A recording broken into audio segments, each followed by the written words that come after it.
Hi! Before you start this project, I just want to make sure you know what you are doing. So let's take a look here at Adobe Premiere. I am in the edit here. Not import, not export, but edit. That's where we're located. And that is the workspace. That is the effects workspace. So that's your little blue button. You can't quite see mine in the corner, and I am in the effects workspace. So you'll start off with nothing over here on the right, and you will just drag and drop the video b-ball file and drop it in here, and that will create the sequence. And then you'll rename that sequence, which you have to close this to rename it, and then you come over and rename it. A sequence has a funky little icon in the corner of it, so you can tell that it's not a video, it's actually a sequence. So when you come into here, see it says Show Me Tanya, this one is my sequence. It has a funny little icon that says sequence, and if I double click it, it opens it back up. So knowing what your sequences are is kind of important in case you close a sequence, okay? So you're going to start off with that video, and then after that video, you're going to duplicate it. And just like in most of our other programs, you can Alt drag with your Move tool. So I could Alt drag to duplicate something like that.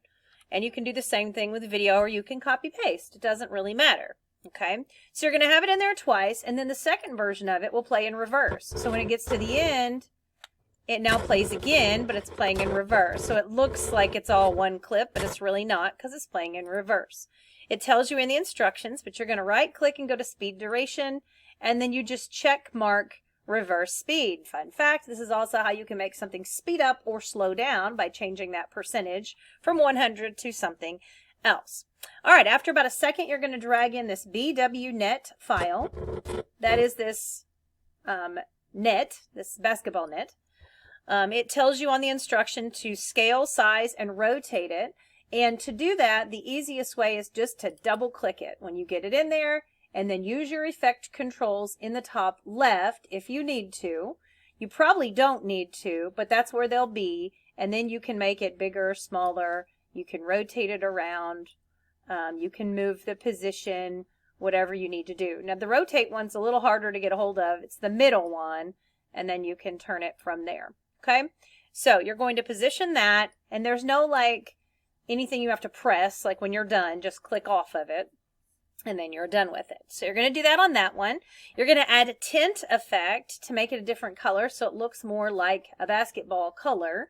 So you can see here on mine, the effect is called tint, and on your effects, all you have to do is type it in and find it and drag and drop it onto the clip. And then in the effect controls at the left, this is where you will tell it to map the colors. Okay, so that's basically all you have to do for that one. Then you're going to add a cross dissolve transition. So at the beginning, it fades in, and at the end, it fades out. And you can actually just press Control D when you're on those. Or again, up in here, type in dissolve, and you can grab that cross dissolve and drop it on the head of the clip and drop it again on the tail of the clip. And you have to actually like come in from the edge to drop those on there. Okay. All right. Then at about the 8-second mark, you're going to drag in this quote. And again, it's just a picture. Just drag it to this video 2 line as it instructs you to. And it's going to last about 2 seconds. So you're just going to make sure you drag the edges, because when you pull them in, it'll be 5 seconds. So we want to make sure we only have it lasting about 2.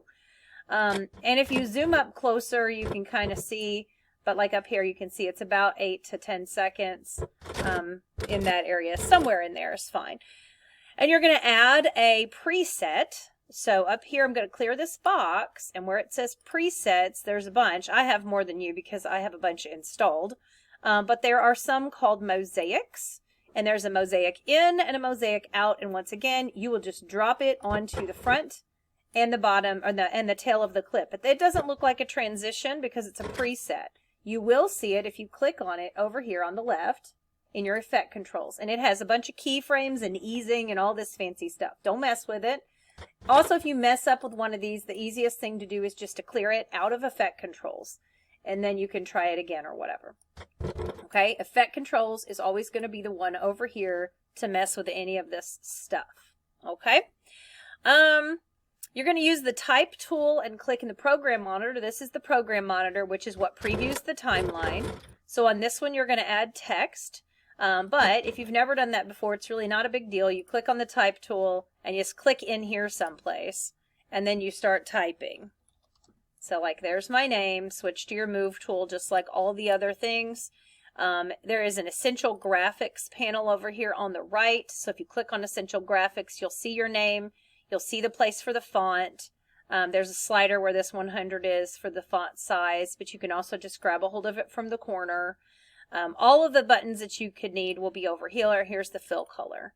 So that's basically where all of those will be. Okay.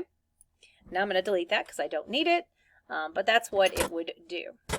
All right, and you're going to apply a video transition. So you can see down here on this one, there is barn doors. So that's what's happening here on the end of this one. It's going to make the words go off like so. All right. And let's see. I have you to add a music file to play during the entire project.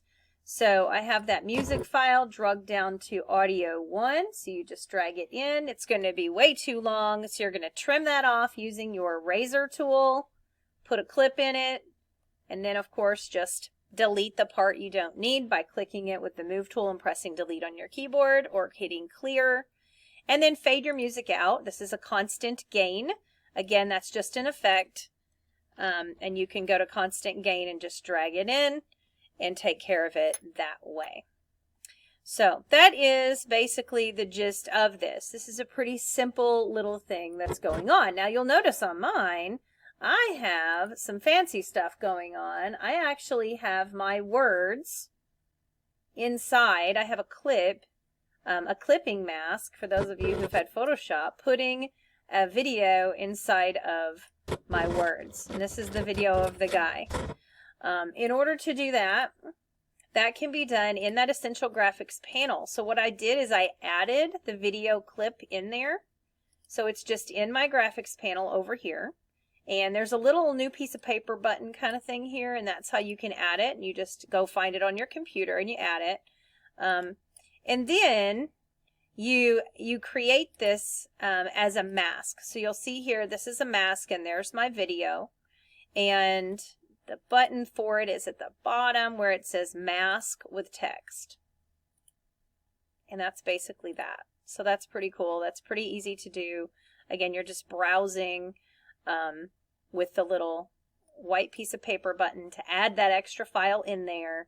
You're not dragging it into the actual document. Okay? So there you go. That is the situation. When you're done with it, you will export it. It has an export tab that you can press. You are going to export it as an MP4. Put it in your videos folder, not My Kitty Kitty Fun Park. Make sure it's H.264, which will be an MP4. It should default to all of these things. And then in the bottom right-hand corner, you can go ahead and click on Export, and it should put it in there. You're going to move that to your Google Drive after you export it, or put a copy of it on your Google Drive, like the old-fashioned way. Go to your actual Google Drive in Chrome. Drag that MP4 file in there, right-click it, set it to anyone with the link can view on the sharing settings, copy that URL, and that's what you will turn in to me. I don't expect you to sit around and do nothing. When you're done with your lesson for today, you do have additional things to complete, so be sure that you get to it.